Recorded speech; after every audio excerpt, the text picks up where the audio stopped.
Halo semuanya, selamat datang di podcast Open Ended Group E dan F Food Biochemistry 2025.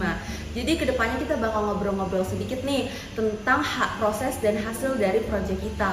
Lalu podcast ini merupakan bagian proyek terbuka untuk mata kuliah Laboratorium Biokimia Pangan, Program Studi Teknologi Pangan, Fakultas STEM Universitas Prasetya Mulia yang dibimbing dengan Bu Rike Tri Kumala Dewi MSI dan dengan dukungan dari laboratorium kami yaitu KWK. Nah, hari ini kita kedatangan nih 3 narasumber yang bersinar banget nih pagi ini. Kita sapa dulu dong, boleh satu persatu kenalin dirinya masing-masing. Halo semua, nama aku Feli. Halo semuanya, perkenalkan nama aku Ganen. Dan aku Syamil. Oke, kayaknya udah semangat banget nih kita buat ngobrol-ngobrol dan sharing-sharing tentang terkait proyek kalian kemarin tuh gimana sih? Boleh dong kayak diceritain sedikit kemarin tuh proyeknya tentang apa? Mungkin Ganen boleh kasih tahu nih kita. Oh ya, jadi kemarin tuh kita udah ngelakuin sebuah project. Nah, itu food project open ended dari laboratorium food biochemistry, di mana kita tuh akan kayak buat gula cair dari biji buah gitu deh. Oh, jadi gitu ya. Jadi kalian manfaatin gula itu dari biji apa sih sebenarnya? Kemarin kalian pakai biji buah apa? Terus apa sih alasan kenapa kalian pakai biji buah yang kalian pilih itu? Mungkin Feli boleh sharing sedikit. Oke, jadi kita tuh akhirnya mutusin buat pakai cempedak karena biji cempedak itu punya kandungan pati yang banyak. Jadi kalau misalkan dilihat secara general, cempedak itu mostly yang dikonsumsi kan dagingnya. Jadi kita itu mau manfaatin nih bijinya dia jadi sesuatu yang punya nilai lebih, yaitu gula cair. Oh, I see. Berarti tuh manfaatin bagian buah bijinya itu yang emang kurang kepake di masyarakat dong ya berarti. Betul. Biar bisa dimanfaatkan lagi gitu ya. Betul. Terus kemarin tuh pas prosesnya itu gimana sih tuh kalian ngerjain di labnya? Mungkin lebih kurangnya tuh kalian ngapain aja di buah biji cempedaknya itu kayaknya Syamil boleh sedikit cerita? Oh iya, kalau misalnya kita kemarin prosesnya lumayan panjang sih, mulai dari kayak gimana kita ngolah si biji cempetaknya jadi bubuk pati, terus nanti ada beberapa pengujian, tapi sebelum itu kita juga ada hidrolisis patinya dulu tuh biar bisa jadi gula. Terus kayak ada pengujian DNS, Bradford, sama kita juga ada viskositas. Jadi kayak kita tahu tuh berhasil atau enggak. Oh, jadi lumayan kompleks ya Iya, kemarin. benar-benar. Terus banyak juga ya yang tahapan-tahapannya ya. Oh, jadi tadi tuh ada yang namanya proses pendiaman ya. Kira-kira berapa Iya. lama sih proses didiaminya itu? Sama berapa sih hasil yang didapetin kira-kira? Kalau di proses pendiaman itu didiemin kayak semalaman lah, jadi kayak sampai besokannya. Terus kalau dari awalnya itu kita dapat biji cempedaknya sekitar dari satu buah itu ya, sekitar 389 gram. Terus pati akhirnya itu kayak sekitar 26 gram, jadi sekitar 6,6% lah kita dapat pati dari si satu biji cempedak, satu buah maksudnya. Gitu. Jadi habis proses kalian dapetin hasilnya, terus udah pendiaman, terus udah dijadiin bubuk nih. Terus apa sih proses selanjutnya dari pembuatan si gula cairnya ini? Nah, tadi kan sudah dijelaskan sama Syamil ya. Nah, itu produk kita kan sudah menjadi bubuk. Nah, bubuk itu bakal dilarutin di pelarutnya. Nah, habis itu kita panaskan di suhu gelatinisasi pati itu sekitar 70 Celcius. Di sini tuh kita menggunakan 1% konsentrasi dan juga 4% konsentrasi. Setelah itu, ketika sudah dipanaskan, kita akan memasukkan enzim alfa amilase sehingga dapat menghidrolisis dan menggunakan dua konsentrasi itu agar tujuannya tuh tidak tergantung sama satu data doang. Jadi ada dua gitu loh. Jadi tujuannya dari tadi kan kamu ada mention nih pakai enzim alfa amilase. Nah, tujuannya tuh pakai itu apa sih? Buat apa sih? Oh, jadi kalau misal kita tahu pati itu kan polisakarida ya, jadi kayak kompleks tuh, gulanya banyak, terus kayak ikatannya bener-bener yang kompleks, jadi strukturnya gede gitu. Nah, fungsi alfa amilase itu tuh sebenarnya buat mutusin rantainya itu, si rantai 1,4-glikosidik itu. Jadi nanti kan kalau misal rantainya udah putus, patinya pecah, terus kayak jadi lebih sederhana.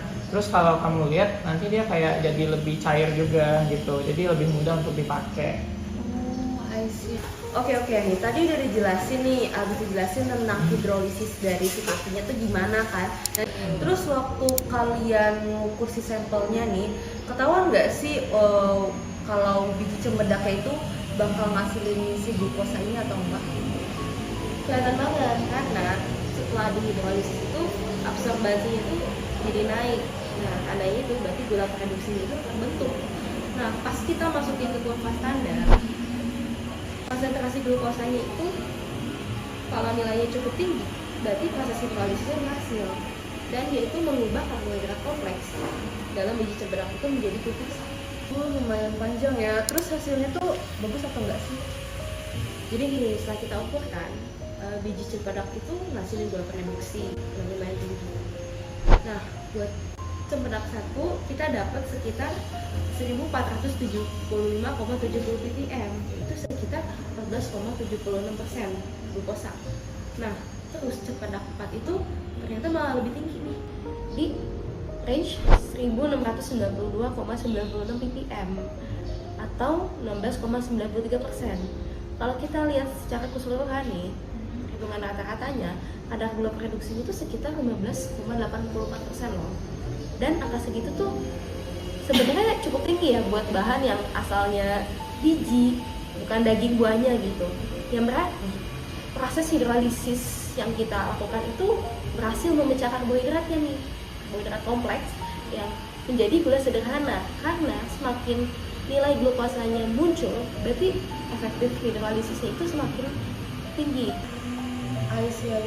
Tadi kan kamu udah banyak banget nih ngejelasin kayak proses dari DNS-nya sama hasilnya nih.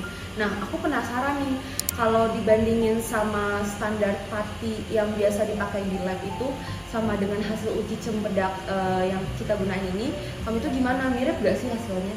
Nah, menarik ya, fun fact, hasilnya tuh mirip banget sama standar pati yang kita biasa pakai di lab. Jadi gini, buat standar pati lab itu kadar gula produksi itu sekitar 13,60%.